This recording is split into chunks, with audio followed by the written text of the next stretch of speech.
one-off trend products. The problem is when people are doing trends, they're doing it kind of for the wrong reason, which makes it not sustainable. So, this is a subject matter, so maybe this is something related to dogs. You don't have dogs, you never like dogs, you're not interested in dogs. Maybe this trend item is related to babies. You don't have babies, you're not interested in babies.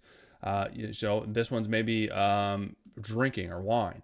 You don't drink wine, you never drank wine, but you're chasing basically the money and trying to make this work, and you're not passionate about it. You really could care less about the subject matter.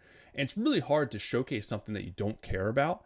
And it's really hard to keep going, putting up products that you don't care about, right? You're just doing it for the money. And what happens when those products and those listings aren't successful? What happens if you do 50 trend products that don't do well? You're going to want to throw in the towel really, really quick, because you could care less about the subject matter. You could care less about the target market that you're trying to serve. So it makes it not really sustainable, because you're kind of doing it for the wrong reasons. You're kind of just trying to make a quick buck.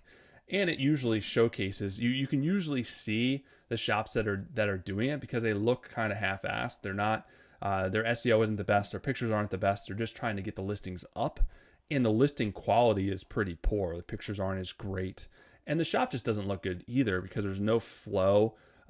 Everything's kind of all over the place. It kind of looks like a yard sale. It just doesn't have a flow. It doesn't really look really good.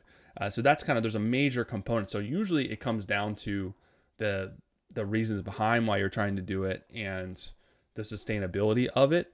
Not that it can't work. And don't get me wrong, there are plenty of trend shops that do really well, but that is a special, that's a special strategy. That's a special type of person that can make that work and continue doing that, trying to find the next biggest thing. The other thing is, you can work in, if you have, this is your roadmap for your niche, you can do trend products within your target market, within your target niche.